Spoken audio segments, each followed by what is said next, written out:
haleluya. Kita mau memuji Tuhan lebih lagi pada siang hari ini. Bapak Ibu Saudara, mari kita bangkit berdiri. Kita mau menyanyi bagi Tuhan. Kita mau datang ke dalam baitnya Tuhan. Haleluya. Kita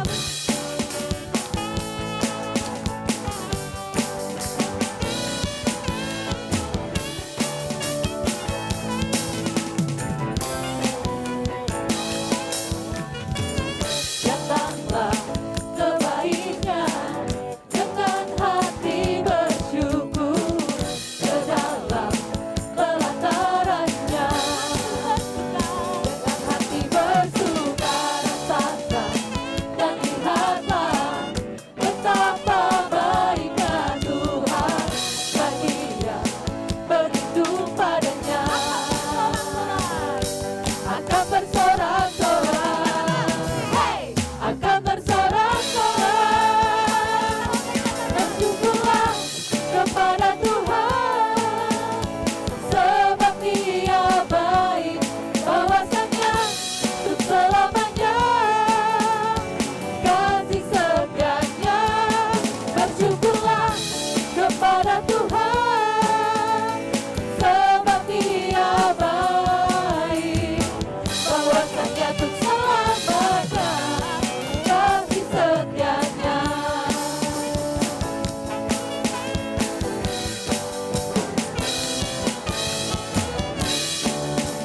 bersama kita mau katakan, datanglah ke baitnya. Datanglah ke baitnya dengan hati bersyukur, ke dalam pelatarannya dengan hati bersuka rasakan dan lihatlah betapa baiknya Tuhan bagi yang berlindung padanya. Akan bersorak-sorak, hey, akan bersorak-sorak, bersyukurlah kepada Tuhan, sebab Dia baik, bahwasanya untuk selamanya kasih setianya. Bersyukurlah kepada Tuhan, sebab Dia baik, bahwasanya untuk selamanya kasih setianya. Bersyukurlah kepada Tuhan, sebab Dia baik, bahwasanya untuk selamanya kasih setianya. Bersyukurlah kepada Tuhan, sebab Dia baik, bahwasanya untuk selamanya kasih setianya. Bahwasanya untuk selamanya, bahwasanya untuk selamanya, bahwasanya untuk selamanya kasih setianya. Bersyukurlah. Haleluya, kita berikan kemuliaan bagi Tuhan. Tuhan sungguh baik dalam kehidupan kita. Kita mau memuji Tuhan lebih lagi, amin. Amin. Kita mau bersuka cita bagi Tuhan, amin. Amin. Mari kita serukan nama Yesus lebih lagi, kita mau katakan, hatiku percaya Tuhan. Haleluya.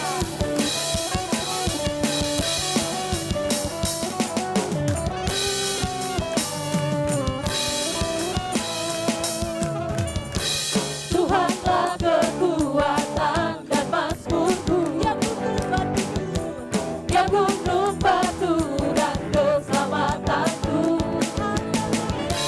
Hanya padamu hatiku percaya,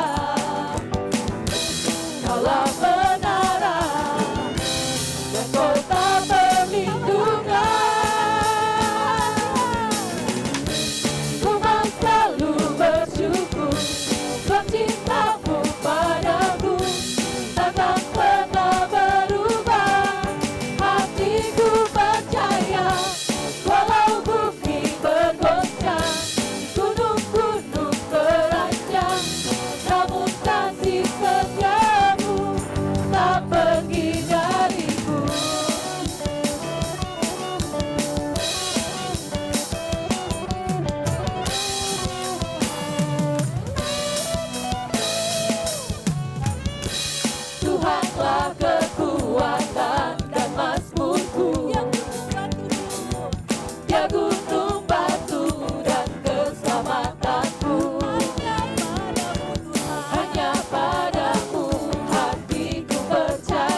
kita mau sama-sama datang ke dalam hadirat Tuhan untuk kita mendengarkan firman Tuhan.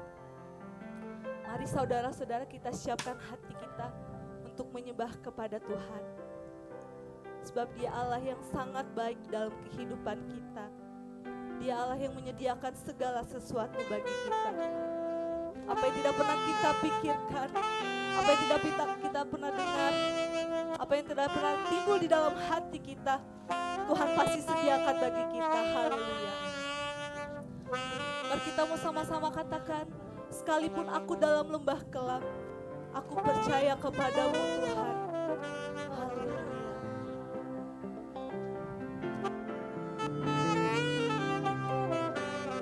Sekalipun aku dalam lembah kelam, ku tak takut sebab Kau besertaku.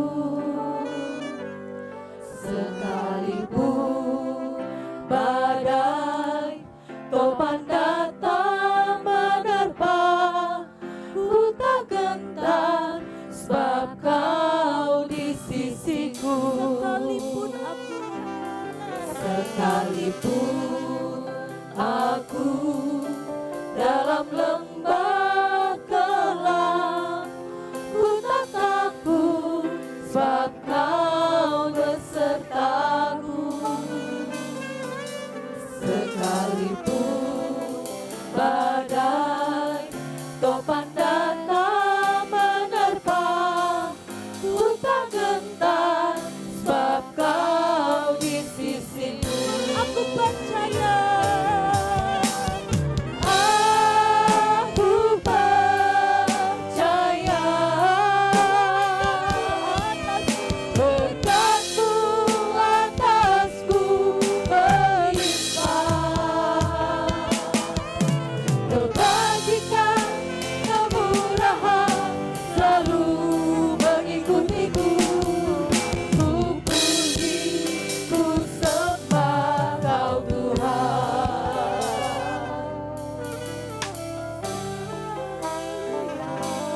Sekalipun aku dalam lembah kelam, ku tak takut sebab Kau besertaku.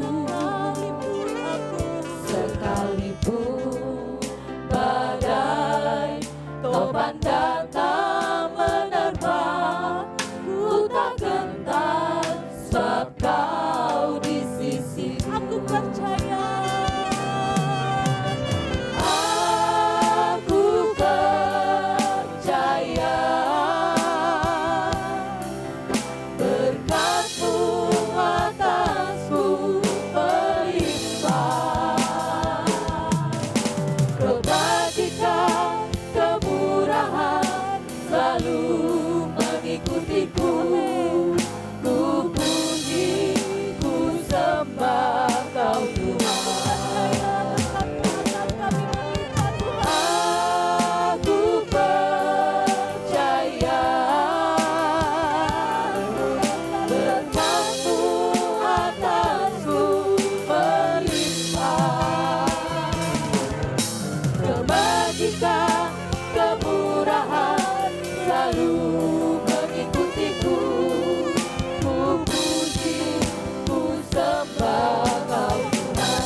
Engkau telah jadikan hari ini ya Tuhan. Kami percaya Tuhan, kebajikan, kemurahan selalu mengikuti kami. Kami percaya Tuhan, Engkau Allah yang selalu memberkati kehidupan kami. Dan pada siang hari ini ya Tuhan, kami mau mendengar firman-Mu ya Tuhan. Engkau yang memberkati setiap kami yang pada siang hari ini datang ya Tuhan, ke dalam altar-Mu ya Tuhan. Terima kasih ya Bapa, hanya di dalam nama-Mu kami telah berdoa dan mengucap syukur. Haleluya, amin. Waktu dan tempat saya serahkan kepada Ko Yohanes.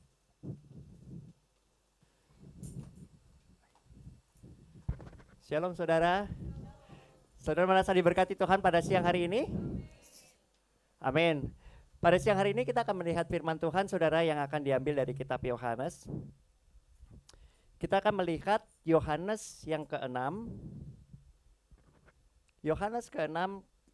Di sini kita mau melihat saudara dari Yohanes ke-6 ini, di firman Tuhan ini atau di Alkitab ini dibagi menjadi beberapa bagian. Nah, saya ambil dari terjemahan NIV. Jadi bagian pertama itu ayat 1 sampai 15 itu berbicara mengenai Tuhan Yesus memberitakan 5.000 orang. Dan yang bagian kedua ayat 16 sampai 24 itu Tuhan Yesus berjalan di atas air. Dan yang ketiga yaitu 25 sampai 59 itu Tuhan Yesus sebagai roti hidup. Nah, berhubung waktu kita akan ambil dari yang bagian pertama saja. Cuma kalau kita mau lihat saudara dalam perjalanan Tuhan Yesus, saudara bisa lihat bahwa Tuhan Yesus ini memiliki banyak orang yang mengikuti dia, benar nggak saudara? Nah, dikategorikan saudara bagaimana orang-orang itu berbagai macam latar belakang, berbagai macam tujuan, dan berbagai macam cara untuk mengikuti Tuhan. Kita mau melihat berbagai macam jenis dari orang itu yang mengikuti Tuhan Yesus. Yang pertama kita mau lihat saudara di Yohanes 6 ayat yang kedua. Di sini orang yang memiliki motivasi atau rasa ingin tahu. Jadi motivasi mereka mengikut Tuhan Yesus itu cuma karena mereka ini ingin tahu siapa itu Tuhan Yesus. Di sini saudara lihat di sini dikatakan di Yohanes 6 ayat 2, orang banyak berbondong-bondong mengikuti dia karena mereka melihat mujizat-mujizat penyembuhan yang diadakannya terhadap orang-orang sakit. Jadi karena mereka udah melihat kuasa Tuhan, di mana Tuhan Yesus itu mengadakan mujizat, makanya mereka mengikuti Tuhan Yesus. Itu golongan yang pertama saudara. Kalau yang kedua, itu orang yang kagum sama Tuhan. Nah, kita bisa lihat di ayat yang ke-14 saudara. Di Yohanes 6 ini, ayat yang ke-14 kita bisa melihat orang-orang yang kagum akan Tuhan, akhirnya dia ini mengikut Tuhan. Di sini firman Tuhan berkata seperti ini. Ketika orang-orang itu melihat mujizat yang telah diadakannya, mereka berkata, dia ini adalah benar-benar nabi yang akan datang ke dalam dunia. Jadi karena kekaguman mereka itu mengikut Tuhan Yesus. Dan kalau kita lihat lagi saudara, ada juga orang yang motivasinya itu salah. Karena mereka itu ingin mencari keuntungan. Atau bisa dibilang mereka ini serakah, rakus. Nah, kita bisa lihat saudara di Yohanes 6 ayat 26. Ini tipe orang yang ketiga saudara. Di sini dikatakan, Yesus menjawab mereka, aku berkata kepadamu, sesungguhnya kamu mencari aku bukan karena kamu telah melihat tanda-tanda, melainkan karena kamu telah makan roti itu dan kamu kenyang. Jadi mereka mengikut Tuhan Yesus itu cuma karena keperluan jasmani. Benar ya saudara? Dan kalau kita lihat yang keempat, kita mau lihat saudara, ada tipe orang yang ikut Tuhan Yesus yang mereka ini udah melihat mujizatnya Tuhan, mereka udah lihat perbuatan Tuhan yang ajaib, tapi mereka tidak percaya. Ini lebih parah daripada Thomas. Kalau Thomas dia bilang, sebelum aku melihat dengan mata kepalaku sendiri dan mencucukkan jariku pada tangannya dan lambungnya, sekali-kali aku tidak akan percaya. Tapi tipe yang ini saudara, jauh lebih parah daripada Thomas. Kita bisa lihat di ayat yang ke-36 di Yohanes 6. Di sini dikatakan, tetapi aku telah berkata kepadamu, sungguh pun kamu telah melihat aku, kamu tidak percaya. Tipe yang seperti ini saudara, yang mereka ini gak bisa percaya walaupun mereka sudah melihat fakta, bukti, dan demonstrasi kuasa Allah. Nah, kalau kita lanjut saudara, ada orang-orang juga yang mengikut Tuhan tapi mereka ini menolak Tuhan. Kita bisa lihat di ayat yang 41. Dikatakan seperti ini. Maka bersungut-sungutlah orang Yahudi tentang dia karena ia telah mengatakan, akulah roti yang telah turun dari surga. Jadi tipe orang seperti ini, mereka ini menolak kalau Tuhan Yesus itu adalah roti hidup. Jadi dia nggak mau mengakui siapa itu Tuhan Yesus, bahwa dia adalah roti hidup. Dan yang selanjutnya saudara, kita lihat orang yang ngikut tetapi orang yang menghujat. Nah di sini dikatakan di ayat 52, kalau kita lihat di Yohanes 6:52, di sini dikatakan orang-orang Yahudi bertengkar antara sesama mereka dan berkata, bagaimana ia, yaitu Tuhan Yesus ini, dapat memberikan dagingnya kepada kita untuk dimakan. Nah ini orang yang suka menghujat. Dan yang terakhir saudara adalah orang yang meninggalkan. Setelah mengikuti, dia meninggalkan. Ini di ayat Yohanes 6 ayat yang ke-66. Dikatakan di firman Tuhan ini, mulai dari waktu itu banyak murid-muridnya yang mengundurkan diri dan tidak lagi mau mengikut dia. Nah, kenapa ini penting saudara? Kita mau melihat bagaimana orang yang mengikut Tuhan Yesus itu memiliki berbagai jenis kebutuhan atau berbagai jenis tujuan. Jadi kenapa orang mengikuti dia itu enggak semuanya itu mencari dia. Ada yang mencari keuntungan, ada yang mengikuti habis itu dia menolak, ada yang mengikuti tetapi tidak mau mengakui siapa dia. Nah di sini kita mau melihat saudara, apa sih yang menjadi motivasi kita datang ini kepada Tuhan. Kita mau lihat di 1 Yohanes 4 ayat yang ke-10. 1 Yohanes 4 ayat yang ke-10 dikatakan seperti ini. Inilah kasih itu, bukan kita yang telah mengasihi Allah, tetapi Allah yang telah mengasihi kita dan yang telah mengutus anaknya sebagai perdamaian bagi dosa-dosa kita. Ini merupakan motivasi yang kita miliki kenapa kita mengikut Tuhan. Bukan karena kita mencari keuntungan, atau bukan karena kita ini perhitungan sama Tuhan, atau bukan karena kita ini hanya sekedar mengikut, tetapi kita mengetahui bahwa karena Tuhan terlebih dahulu mengasihi kita, maka bentuk kasih kita terhadap Tuhan adalah mengikuti Dia. Amin saudara. Nah sekarang kita mau memasuki saudara Yohanes 6 ayat 1 sampai 15. Di sini kita ada beberapa hal yang mau kita pelajari berkaitan dengan judul yang kita punya saudara. Jadi di sini berbicara mengenai Tuhan Yesus ini memberi makan 5.000 orang. Saya akan bacakan. Di sini dikatakan di ayat 1 sampai 15, sesudah itu Yesus berangkat ke seberang danau Galilea, yaitu danau Tiberias. Orang banyak berbondong-bondong mengikuti dia karena mereka melihat mujizat-mujizat penyembuhan yang diadakannya terhadap orang-orang sakit. Dan Yesus naik ke atas gunung dan duduk di situ dengan murid-muridnya. Dan Paskah, hari raya orang Yahudi, sudah dekat. Ayat 5. Ketika Yesus memandang sekelilingnya dan melihat bahwa orang banyak berbondong-bondong datang kepadanya, berkatalah ia kepada Filipus, di manakah kita akan membeli roti supaya mereka ini dapat makan? Hal itu dikatakannya untuk mencobai dia, sebab ia sendiri tahu apa yang hendak dilakukannya. Ayat 7. Jawab Filipus kepadanya, roti seharga 200 dinar tidak akan cukup untuk mereka ini, sekalipun masing-masing mendapat sepotong kecil saja. Seorang dari muridnya, yaitu Andreas, saudara Simon Petrus, berkata kepadanya, di sini ada seorang anak yang mempunyai 5 roti jelai dan 2 ikan. Tetapi apakah artinya itu untuk orang sebanyak ini? Ayat 10, kata Yesus, suruhlah orang-orang itu duduk. Adapun tempat itu banyak rumput, maka duduklah orang-orang itu, kira-kira 5.000 laki-laki banyaknya. Ayat 11. Lalu Yesus mengambil roti itu, mengucap syukur dan membagi-bagikannya kepada mereka yang duduk di situ. Demikian juga dibuatnya dengan ikan-ikan itu, sebanyak yang mereka kehendaki. 12. Dan setelah mereka kenyang, ia berkata kepada murid-muridnya, kumpulkanlah potongan-potongan yang lebih supaya tidak ada yang terbuang.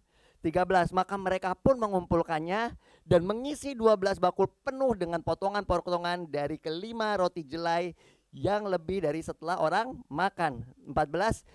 Ketika orang-orang itu melihat mujizat yang telah diadakannya, mereka berkata, dia ini adalah benar-benar nabi yang akan datang ke dalam dunia. 15, karena Yesus tahu bahwa mereka hendak datang dan hendak membawa dia dengan paksa untuk menjadikan dia raja, ia menyingkir pula ke gunung seorang diri. Nah, ada beberapa hal yang mau kita pelajari saudara. Di sini kita mempelajari bagaimana Tuhan Yesus ini melipat kali gandakan 5 roti dan 2 ikan. Yang pertama yang kita mau lihat adalah di ayat yang kedua, bagaimana yang tadi saya katakan banyak sekali orang itu yang bisa melihat kemuliaan Tuhan atau otoritas yang Tuhan berikan di dalam pelayanannya Tuhan Yesus. Kalau kita lihat di ayat kedua, banyak orang berbondong-bondong mengikuti dia karena mereka melihat mujizat-mujizat penyembuhan. Jadi di sini saudara, bagaimana pelayanan Tuhan Yesus ini merupakan pelayanan yang disertai dengan tanda heran dan mujizat. Dan kalau kita lihat di yang kedua saudara, di ayat yang kelima, Tuhan Yesus ini memiliki perhatian atau memperhatikan kebutuhan orang-orang yang mengikuti dia. Kita baca di sini ayat kelima. Ketika Yesus memandang sekelilingnya dan melihat bahwa orang-orang banyak berbondong-bondong datang kepadanya, berkatalah ia kepada Filipus, di manakah kita akan membeli roti supaya mereka ini dapat makan. Hal yang kedua yang kita lihat dari Tuhan Yesus adalah Tuhan Yesus ini memiliki kepedulian. Benar nggak saudara?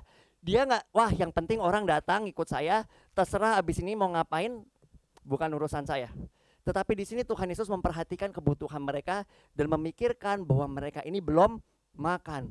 Dan Tuhan di sini berkata kepada Filipus, di manakah kita akan membeli roti supaya mereka ini dapat makan. Kalau kita lanjutkan saudara, di ayat yang ke-6, hal itu dikatakannya untuk mencobai dia sebab ia sendiri tahu apa yang hendak dilakukannya. Saya akan mencoba sedikit mengkoreksi saudara penerjemahan ini, karena di sini kan dikatakan untuk mencobai, sedangkan maksud dari kata aslinya adalah untuk menguji. Apa sih bedanya antara mencobai dengan menguji? Jadi kalau kita lihat saudara, perbedaan antara mencobai dan menguji itu, kalau menguji itu tujuannya untuk supaya orang itu terperangkap dan jatuh ke dalam dosa. Mencobai itu supaya orang tujuannya terperangkap dan jatuh ke dalam dosa. Makanya kalau saudara lihat di firman Tuhan dikatakan bahwa Tuhan Yesus itu dicobai oleh iblis. Bukan diuji tapi dicobai. Supaya apa? Supaya dia tidak melakukan apa yang menjadi kehendak Bapaknya. Benar gak saudara? Sedangkan kalau diuji itu supaya seorang itu bisa naik ke tingkat yang lebih tinggi. Di sini saudara ada yang pernah lulus dari SD? Pernah ya semua ya, hampir, kecuali ada beberapa orang Nathan, ini belum.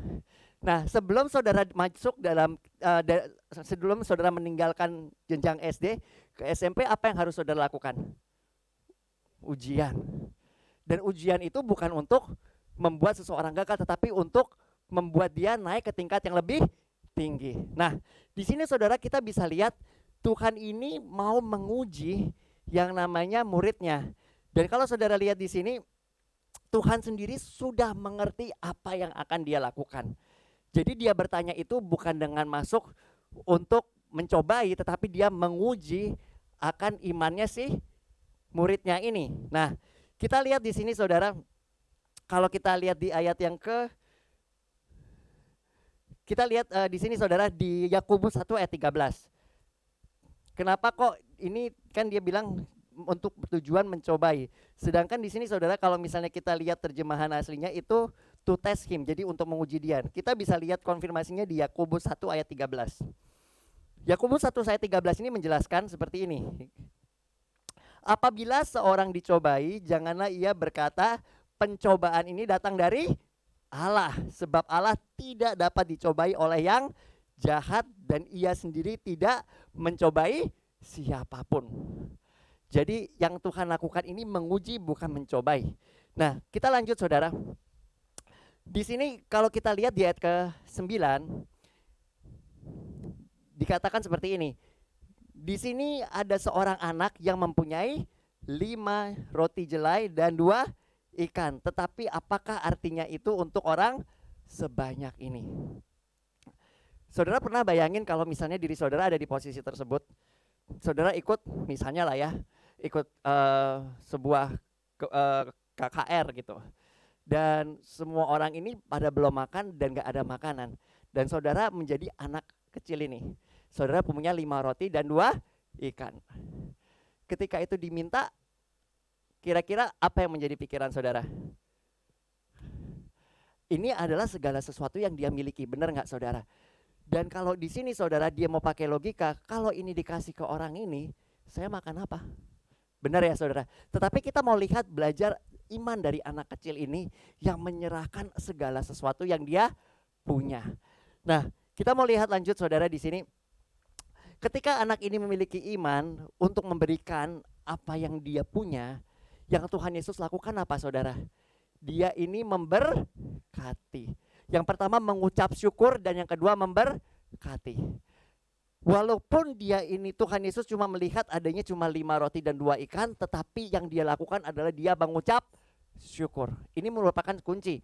Jadi firman Tuhan berkata bahwa kita harus mengucap syukur dalam segala hal. Dan ini yang Tuhan lakukan dengan adanya itu dia mengucap syukur dan memberkati. Setelah itu apa yang terjadi saudara? Dibagikan. Apa yang mau kita pelajari dari sini? Yang kita pelajari ketika kita memberikan untuk Tuhan. Ini gak selalu duit ya saudara, karena di sini kan 5 roti dan 2 ikan. Apapun yang kita berikan untuk Tuhan, karena kita mengasihi Tuhan. Kalau tadi kita lihat jenis orang-orang yang mengikut Tuhan, kalau kita ini karena kita mengasihi Tuhan, bentuk dari ucapan syukur Tuhan terlebih dahulu mengasihi kita, maka apa yang kita berikan untuk Tuhan, Tuhan itu bisa melipat kali gandakan. Nah, yang selanjutnya saudara kita lihat di ayat yang ke-12 dan ke-13 dikatakan di sini. Dan setelah mereka kenyang, ia berkata kepada murid-muridnya, kumpulkanlah potongan-potongan yang lebih supaya apa yang ada tidak terbuang. Maka mereka pun mengumpulkannya dan mengisi 12 bakul penuh dengan potongan-potongan dari kelima roti jelai yang lebih setelah orang makan. Di sini firman Tuhan mengatakan setelah mereka makan sampai kenyang. Sedangkan pemikiran mereka 5 roti sama 2 ikan kalau dikasih secuil-secuil pun gak akan ada cukup buat 5.000 orang. Tetapi apa yang Tuhan lakukan di sini adalah Tuhan ini melipat kali gandakan sehingga bukan hanya orang itu merasa cukup, tapi mereka bisa berkelimpahan. Kata kenyang itu berarti lebih dari cukup, benar gak saudara? Yang kedua, setelah dikumpulkan hasilnya berapa saudara yang tersisa? 12 bakul. Jadi di situ kalau saudara lihat 5.000 orang ini baru cuma yang dihitung cowoknya atau laki-lakinya. Belum wanita sama anak-anak. Kita bisa lihat matematika yang Tuhan miliki itu berbeda dengan matematika manusia, benar gak saudara? Filipus berkata dengan matematikanya manusia, gimana caranya kita bisa ngasih makanan orang sebanyak ini? Apa yang kita punya ini gak mungkin cukup, walaupun kita bagi cuma secuil-secuil. Tetapi matematika Tuhan itu jauh berbeda dengan matematika kita, amin saudara. Dan yang terakhir saudara yang kita bisa lihat, nama Tuhan itu dimuliakan. Kita bisa lihat di ayat 12 dan 14. Di sini, dan setelah mereka kenyang, di sini dikatakan di ayat 14 saudara, dikatakan ketika orang-orang itu melihat mujizat yang telah diadakannya, mereka berkata, dia ini adalah benar-benar nabi yang akan datang ke dalam dunia. Poin apa yang kita bisa ambil? Setelah kita ini memberikan apa yang kita punya, setelah anak itu memberikan apa yang dia punya, segala sesuatu yang dia punya, maka Tuhan ini melipat kali gandakan apa yang dia punya. Amin saudara. Bukan hanya untuk kebutuhan dia, tetapi untuk kebutuhan orang-orang lain, orang-orang banyak. Dan setelah itu saudara, apa sih yang mereka lakukan? Setelah mereka ini melihat perbuatan ajaib yang Tuhan lakukan dalam kehidupan mereka, mereka ini memuliakan Tuhan. Kenapa? Mereka mengakui bahwa dia adalah benar-benar nabi yang akan datang ke dalam dunia. Nah, di sini kita bisa pelajari saudara, ketika kita mau memiliki hati seperti anak kecil ini, yang dia ini mau datang kepada Tuhan, dan dia mencari Tuhan, dan dia ini memberikan segala sesuatu yang dia punya. Kembali lagi, ini roti atau makanan yang buat dia ini adalah hal yang sangat penting. Benar gak saudara? Tetapi dia mau memberikannya buat Tuhan sehingga Tuhan ini memberikan dia berlipat kali ganda atau berlimpah berlimpah. Ini mirip saudara sama apa yang Tuhan minta ke Abraham waktu kita bahas minggu lalu. Gimana Tuhan meminta seseorang yang paling berharga dalam diri dia. Yaitu siapa? Siapa saudara? Ishak. Jadi Ishak ini diminta sama Tuhan supaya dipersembahkan, dan ketika Abraham itu mempersembahkannya dengan hati yang mengasihi Tuhan, apa yang Tuhan lakukan saudara? Tuhan itu memberkati dan berjanji kepada Abraham kalau keturunanmu itu akan banyaknya seperti bintang di langit dan pasir di laut. Dan bukan hanya itu, melalui keturunanmu semua bangsa akan diberkati. Siapa saudara di sini yang percaya bahwa ketika kita mau untuk memiliki hati yang seperti anak kecil ini, datang ke Tuhan karena hati kita mengasihi Tuhan, dan Tuhan itu mengasihi karena Tuhan itu terlebih dahulu mengasihi kita sehingga kita mengasihi Tuhan, maka Tuhan itu bisa memberkati kita lebih dari apa yang kita cukupkan. Siapa yang percaya saudara? Amin. Kita semua percaya bahwa Tuhan itu adalah Allah yang sama dulu, sekarang, sampai selama-lamanya. Kalau Dia bisa memberkati di masa lampau, Dia juga bisa memberkati kita di masa sekarang dan masa yang akan datang. Amin. Amin.